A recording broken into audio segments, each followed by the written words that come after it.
Now, when we talk about branding, I think it's really important to first establish why does this matter? And I know just looking around the room, a lot of you know, because a lot of you have gone through that journey of building your own brand. But it's good to bring us all back to reality. Why is that a topic we should care about at 8:30 in the morning in such a wonderful conference? Now, many people that we work with, and we typically work with board-level executives, with women and men who search their first board seat, with senior executives that would like to have a CEO position or another C-level position, we often get certain questions around branding. Why should I care? Now, especially from women, we always get the question, well, you know, I do great quality work. You can see in my CV, I'm very accomplished. Everyone will see that. And for sure, there's going to be a promotion, there's going to be a board seat, there's going to be another step in my career. The reality is that brand building is critical, especially if you're a senior.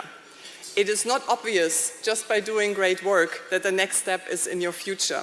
In fact, studies have shown that you need a sponsor to get to the next level, and brands help with having a sponsor.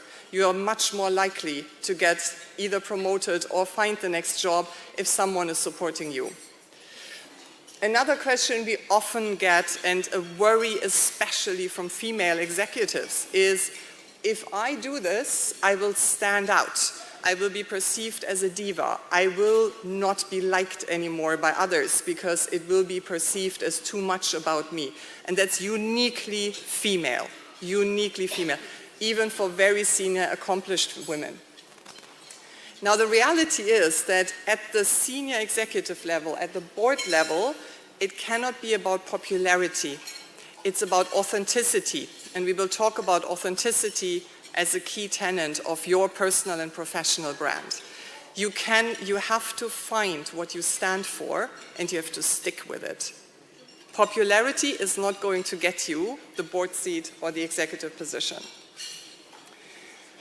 Another comment, especially from corporate women, I see a lot of entrepreneurs, of women in creative industries, but what we hear a lot is, well, you know, I'm not a social media influencer, I'm not creative, I don't really need this. I work for a very strong corporate brand, and that gives me a brand as well. The reality is that the more senior you get, the more it is about your personal brand, and the less it should be about the corporate brand. Because you don't know if the corporate brand is going to be there in the future. Changes happen. There are events happening to corporates, and you want to make sure that you have your own brand that's valuable in the market.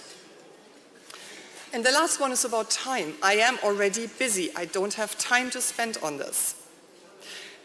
Very relatable, very understandable, but also a fallacy, because once you have done that initial investment into your own brand, it will save you time down the line. It will save you time when you do business development. It will save you time because you don't have to explain your story over and over and over again. All of these are reasons why you should care. You should care at the beginning of your career, but you will not have as much material to build up. But if you do this consistently over time, you will build your brand, and you should particularly care if you are very senior, because this is the time when the brand is the strongest and when it also allows you to give back. Now, before we go into how can you build your brand, a very important distinction, identity and brand. And there is a big difference for corporates, but also for executives. Your identity is a very specific concept. You are not only one person. You have multiple identities. You are the executive, you are the mother, you are the friend, you are the mentor, you are the accomplished ballroom dancer, and you are the auditor. You have many different identities in yourself that all together make up the puzzle of who you are. It is often not purpose-built, it is subconscious. There's a lot that comes from your upbringing, from your education, which you haven't chosen. It is part of you, and you incorporate it into yourself. And identity changes. You get married, suddenly you have an identity as a wife. you change a position, you find a new passion in sustainability, and it becomes part of your identity. Identity evolves, identity changes. There's a core that stays the same, but it is a fluid concept. A brand is conscious. It is purpose-built. You work on it. It just doesn't happen by accident. It is clear and it is stable over time, because the more reliable your brand is, the more recognizable you are in your company, in your environment, in the market, in the community. What you stand for personally or professionally is important, but more important for a brand is what others perceive you to be. You can say, I stand for environmental protection. If that's not communicated, if that is something you do in your own time, no one knows about it, it is not your brand. If you want this to be your brand, you have to purposefully establish it and work on it. Also, word of warning, the more senior you get, you will have a brand. If you don't take charge of your narrative, someone else will. It's better you are ahead of your story than you leave this open to others' interpretation. Especially for women, that is very true. So many women focus so much on delivering on the different elements of their life, in their personal life, in their community life, in their work life, that they forget about this aspect. A brand is going to be established, but you should be in charge of the narrative. If you don't do that early enough, you have to work even harder to correct it later on. And the more senior you get, the more this is true. Now, connected to that is authenticity. Building a brand that's not authentic to you, you can do, but is highly ineffective. So, just an example for me, I am not a fashion person. Can I build a brand around me with a lot of professional support, with people that take photo shoots, with me looking at articles, posting, using social media? I probably can. It's just not authentic. And it will be found out. The first time you see me in jeans and t-shirt in the playground with my daughters, it will be very obvious that this is just the facade. We have seen that a lot, that people have built a brand and suddenly the brand collapsed. And the disappointment is big. As a professional businesswoman, you do not want this to happen. So what's really important is you need to understand your identity first so that you can be authentic. Typically, it's difficult to do this by yourself. Only through introspection, it will be very difficult for you to understand how you're being perceived. What do others see about you? You might have a very different view of that. So you typically need input from outside to understand what is currently your brand and what do you want it to be and what do you have to do in order to get there. So authenticity is key. The best brands are built on authenticity, reliability, consistency. It's the same message, but from different angles. If you care about, let's say, female empowerment, you can care about that from your professional corporate angle because you mentor women leaders in your company. You can care about from your personal angle because you go to school and you teach students about it. You can care about it from your community angle because you volunteer in certain institutions. So as soon as you find the topic for your brand, all your identities, all your different multifacets of your life can work on that brand together so that it's integrated and it's real. Now, a strong personal brand has to reflect who you are, and you will build on it over time.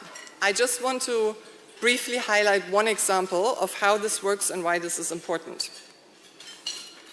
I'm German by origin, so this is an example that feels very natural to me. So our former Chancellor, Angela Merkel, very well known.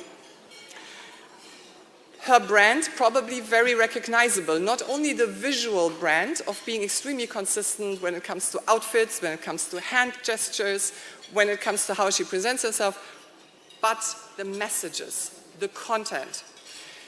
Many people might not know that about her, but of course she grew up in Eastern Germany before the fall of the wall. She's the daughter of a priest. She was politically very active. She's a scientist, and she married a scientist. She has a PhD. So she is a very, very rational, data-oriented person. And she has been so from the beginning of her career. But what she also is she is very passionate about certain topics. And that's what brought her into politics. She wanted change in the country.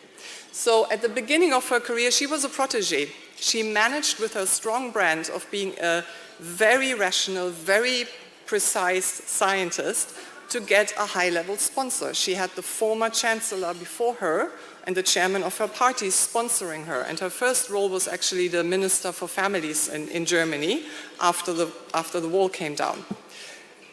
She was very consistent. She always stood for very unexcited data, facts, rationality in the government, reliability, and she always emphasized the European thought. For her, it was always about, we want to be part of the European concept. Those were her messages.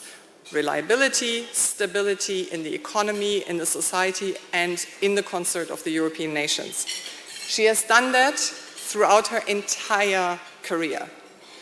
And that's what made her a reliable partner. And this brand was so strong that even in times when her popularity ratings and approval ratings were extremely, extremely low, there were times when she had an 11% popularity rating in Germany because people disagreed with her policies.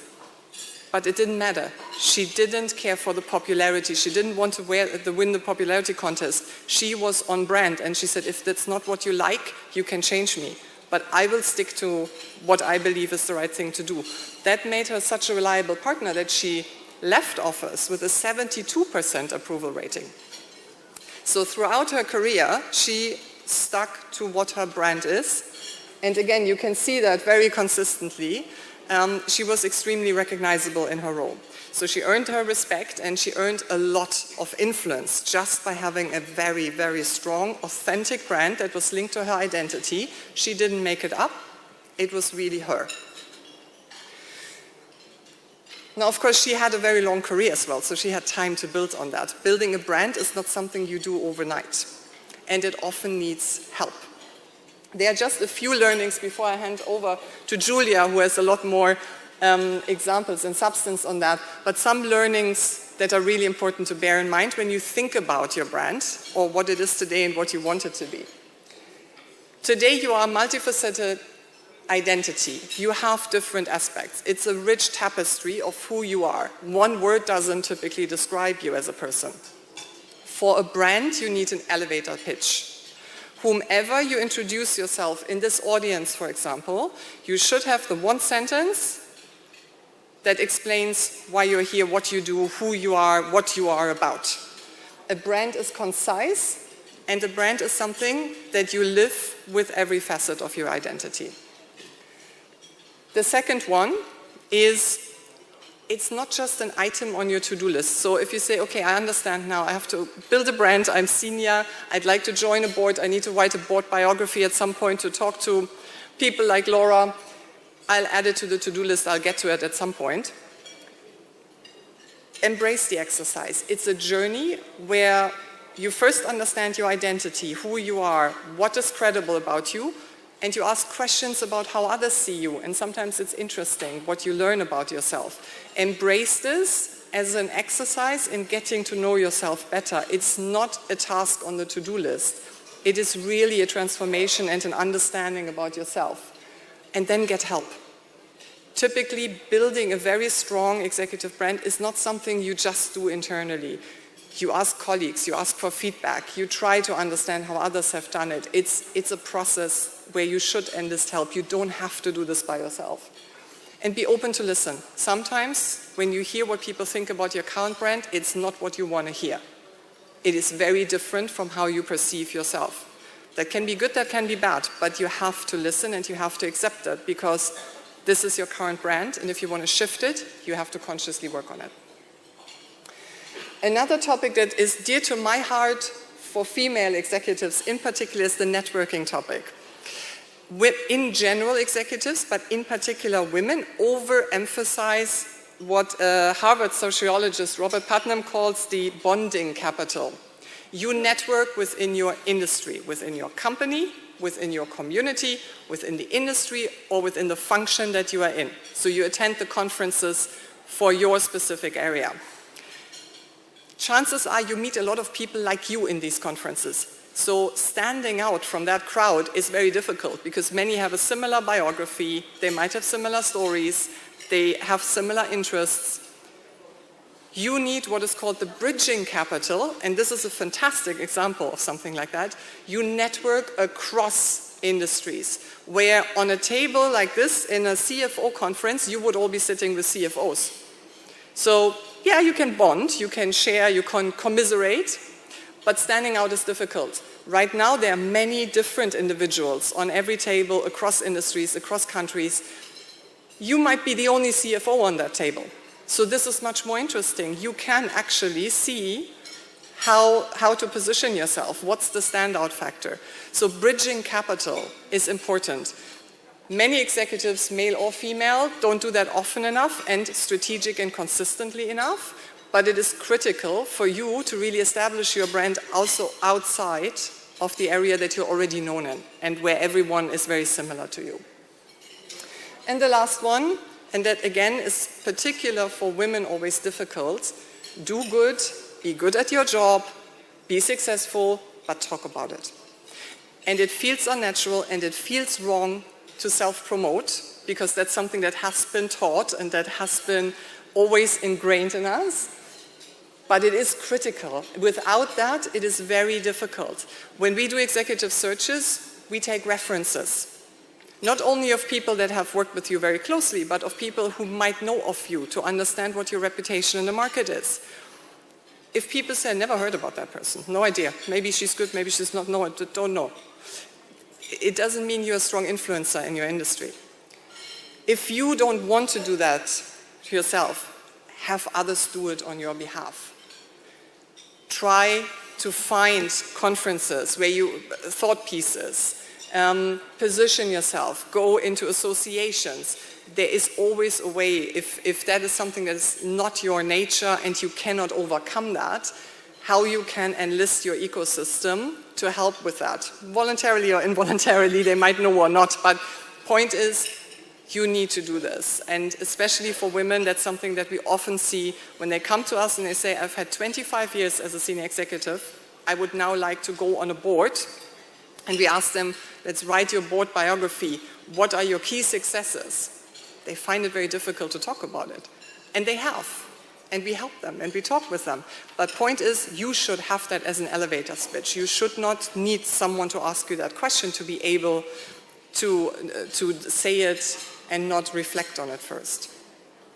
So these are just some learnings from our end. Authenticity is critical. You have to know yourself, you have to know your identity to link your brand. And a brand is going to happen. So better be ahead of the narrative and take charge of your own brand building.